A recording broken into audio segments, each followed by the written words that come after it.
Welcome to my last meta report for Pokemon Pocket Mythical Island expansion. Once again, we've got over 3,000 deck lists to dig into. We're going to take a look at what are the best performing ones over the largest events. We're going to track some trends among the popular decks and call out some sweet deck lists that spiked some individual results. Let's go ahead and get to it, shall we?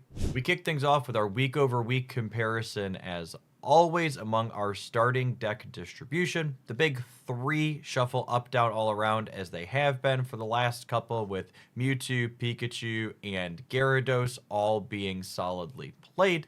Celebi, Charizard variations, and Hitmonlee Fighting Box decks all remaining relatively stable as well week over week.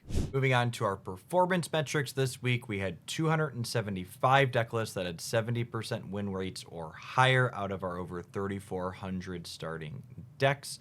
Comparing that starting distribution of archetypes to our top performing distribution, we see a lot of these best decks are relatively stable, gaining a small amount or remaining relatively neutral. I really have to say it feels like a testament to how well balanced these things are between each other, that there isn't anything far and away dominating these events, even among our decks that have the higher metagame shares. Pikachu is the only one of our most popular things that falls a little bit flat this week, but I think that makes a lot of sense given that Mewtwo was our most popular deck, and it tends to be a little bit favored against most builds of Pikachu looking at the matchup tables.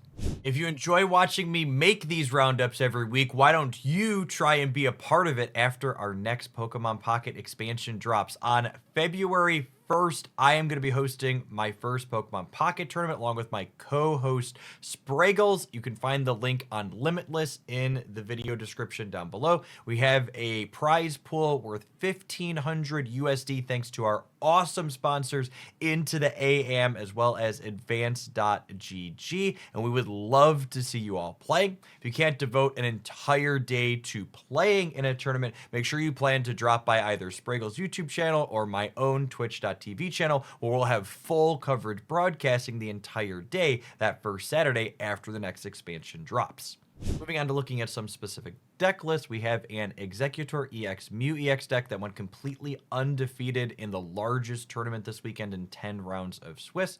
This deck list is something close that I highlighted on the channel before. It lends credence to my personal opinion that I think these Executor decks are actually being held back by playing cards like Celebi that tend to be very inconsistent. Executor is just one of the best leads in the card pool right now. It can win games randomly on its own when you're on the play and hit a heads on that first coin. It's got this incredible health pool that when you combine it with Erica as well as Potion like this deck gets to play is so tough to get through. And in the few games that Executor can't carry completely on its own, you have powerful finishers like Mew EX and Tauros that can come in and clean your opponent out after the fact. The whole room with this card gets tied together at the end of it all with Leaf from Mythical Island, allowing you to meaningfully retreat Mythical Island Executor before it gets knocked out in a lot of your games now.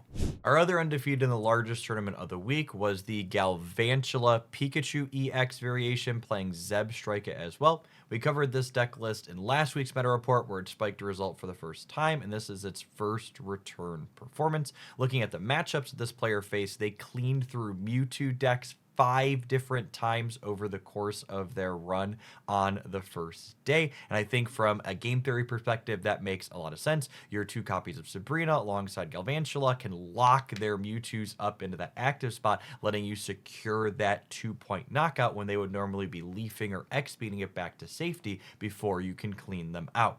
If Galvantula consistently allows Pikachu EX decks to beat Mewtwo, this is a really meaningful change because against the non-Galvantula Pikachu decks, Mewtwo tends to be a bit favored. This build is also playing Zebstrika still, which gives you a powerful matchup into Gyarados, which is something else this player beat a couple of times in their Swiss run. Another player having an undefeated run with a little bit of innovation in a top deck is a Gyarados Greninja variation playing 1 copy of Kangaskhan alongside Druddigon. While Druddigon is a bit better against things like Mewtwo or Executor, where you need a little bit of extra help to clear them with your 140 Gyarados Blast, Kangaskhan seems exceptionally well positioned against all the various people that are looking to attack your Magikarp while it's on your bench. Kangaskhan deals an average of 30 damage per turn for 1 energy, while occasionally high rolling that lets her clean up things like Hitmonlees, Zebstrikers, and even Lumineons pretty efficiently while they're trying to poke down your backline. In terms of our most popular deck, Mewtwo, we see an innovation from our first season coming back again with a singleton Baby Mewtwo being included in a number of the successful deck lists this weekend. This doesn't surprise me a ton. It's often an improvement for decks to play additional basics. Something like Mewtwo can only be a supplemental attacker when your Gardevoir comes together, but it's just this giant wall that can take hits for you while the rest of your draw comes together behind it. The addition of Leaf to the metagame, I think, makes this card even better since you can play that supporter and retreat it out without attaching any energy to it once your bigger blaster in the back line is ready to go. Last innovation to call out among our most popular decks this week is Charizard Arcanine variations electing to play a singleton copy of Mew. Looking at the matchup table for this archetype, I would wager this inclusion of Mew is here to help the Mewtwo matchup be a bit less of a struggle. In the post-Mew metagame, Mewtwo's actually been a little bit favored against Charizard, so having a tech card of your own that can side drive down their Mewtwo seems like a good way to try and level that playing field back out from the Charizard side of the matchup. Along to some off-meta builds that spiked singular results, we have a Pidgeot EX fighting variation that went 9-1 in the largest tournament of the week. This deck list notably gets to leverage Poke-Flute in 2 different ways. You can bring back a low HP basic that Hitmonlee can beat up over a turn or 2 to get you another knockout point, but you can also use that same flute to just load the opponent's bench up to make your powerful EX finisher deal extra damage. I think this deck list finding success is really a testament to the fact of the Hitmonlee, Marshadow, Farfetch core being phenomenal in a variety of shells, and you can kind of put whatever finisher you want behind it, whether it be Pidgeot or Greninja or a variety of other things like Aerodactyl EX and even Machamp. Speaking of, one trend in our Fighting Box core is that the Greninja package behind Hitmonlee, Marshadow, and Farfetch has been rising in popularity. It's actually relatively close to overtaking the Primeape variation playing Aerodactyl EX with this fighting core. Having the ability to deal out even more damage with Greninja's Pokemon ability on top of Hitmonlee really gives you a ton of reach, making it difficult for your opponent to ever retreat their things back to safety after Farfetch softens them up. One thing to keep in mind if you're going to play this Greninja fighting deck inside of a tournament is that in the matchups where you need Hitmonlee early, i.e. Gyarados, you want to make sure you're only playing fighting energy, whereas if you're playing into something like Mewtwo where the games are going to be long and you can suffer a little bit more energy variance and not have it be detrimental, you want both your colors of energy so your Greninjas can actually be meaningful attackers dealing 60 per turn.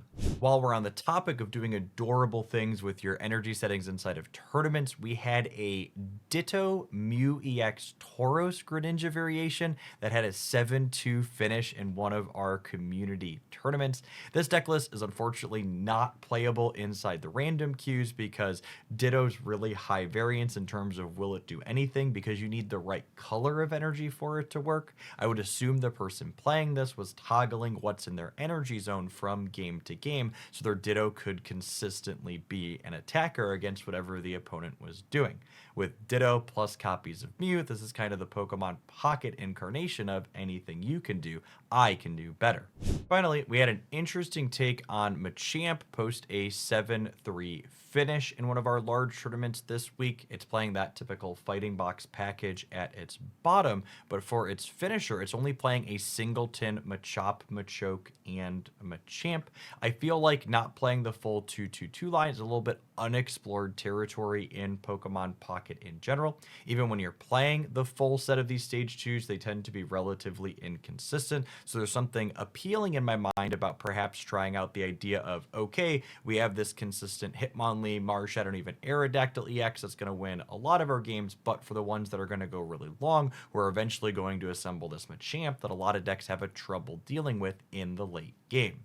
I gotta say, This first set of card packs for Pokemon Pocket has really left me impressed with their designers so far. We have an incredible balance of not only different decks that you can play, but there are a different range of types as well. Psychic, water, fire, lightning, grass, fighting, almost all of the colors in the game are currently well represented that have fleshed out card pools.